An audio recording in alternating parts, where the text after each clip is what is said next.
और अब देखिए दिव्यांगजनों के लिए खास बुलेटिन। प्रधानमंत्री नरेंद्र मोदी के 2 दिवसीय गयाना दौरे का आज आखिरी दिन है। दौरे के आखिरी दिन आज तड़के पीएम मोदी ने भारतीय प्रवासियों को संबोधित किया। पीएम के संबोधन से पहले गयाना में रहने वाले भारतीयों ने भारत माता की जय और जय श्री राम के नारे लगाए। इससे पहले गुरुवार देर शाम पीएम मोदी ने गयाना की संसद को संबोधित किया।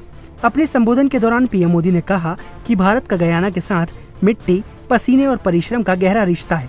पीएम ने कहा कि दोनों देशों का इतिहास समान रहा है। उन्होंने कहा कि पिछले 200 से 250 सालों में भारत और गयाना ने साथ साथ गुलामी और आजादी की लड़ाई का दौर देखा है। करीब 180 साल पहले एक भारतीय गयाना की धरती पर आया था और उसके बाद से सुख और दुख में भारत और गयाना का रिश्ता आत्मीयता से भरा रहा है। देश के दूसरे सबसे अमीर कारोबारी गौतम अदानी को झटके के बाद झटका लगा है। न्यूयॉर्क की फेडरल कोर्ट ने गौतम अदानी पर कॉन्ट्रैक्ट हासिल करने के लिए रिश्वत देने का आरोप लगाया। केन्या ने अदानी के साथ हुई बिजली एयरपोर्ट डील को रद्द कर दिया है। केन्या की सरकार ने ये फैसला अमेरिका में रिश्वत के आरोप के बाद लिया है। केन्या की सरकार के साथ अदानी की कंपनी की ये डील 21,422 करोड़ रुपए की थी। अमेरिकी कोर्ट के ऐलान के बाद राहुल गांधी ने अदानी के बहाने पीएम मोदी पर निशाना साधा। अदानी के साथ साठगांठ का आरोप लगाया। अमेरिकी कोर्ट ने गौतम अदानी समेत 8 लोगों को धोखाधड़ी और रिश्वतखोरी के मामले में आरोपी बनाने का फैसला किया है। ये पूरा मामला अदानी ग्रुप की company Adani green energy limited और एक अन्य फर्म से जुड़ा है। मामले में गौतम अदानी, उनके भतीजे सागर अदानी और विनीत जैन समेत 8 लोगों को आरोपी बनाया गया है।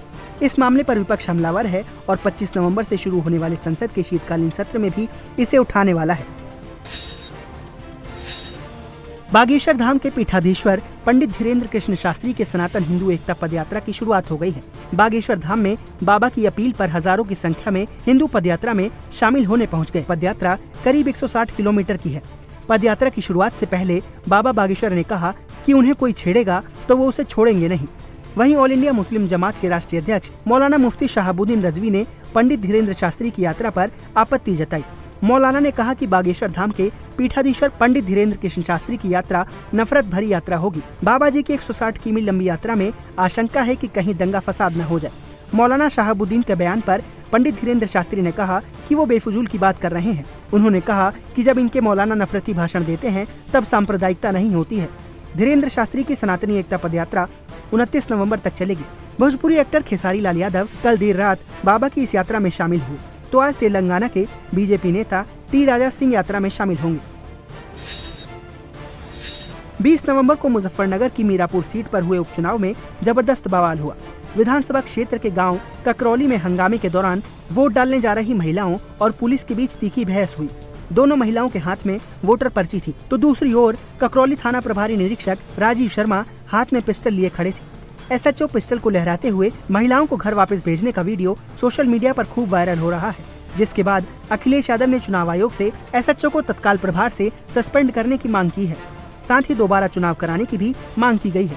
वहीं अब दोनों महिलाओं के साथ 15 लोगों पर भी केस दर्ज हुआ है। एफआईआर के अनुसार एसएचओ ने महिलाओं पर पिस्टल नहीं तानी, बल्कि कुछ उपद्रवी गली के आगे शोर मचा रहे थे और पत्थरबाजी कर रहे थे। उन्हें रोकने के लिए एसएचओ को अपनी पिस्टल निकालनी पड़ी। भारत और ऑस्ट्रेलिया के बीच होने वाली 5 टेस्ट सीरीज का पहला मुकाबला पर्थ में आज से खेला जा रहा है। भारतीय टीम के लिए ऑस्ट्रेलिया का दौरा कभी भी आसान नहीं रहा है।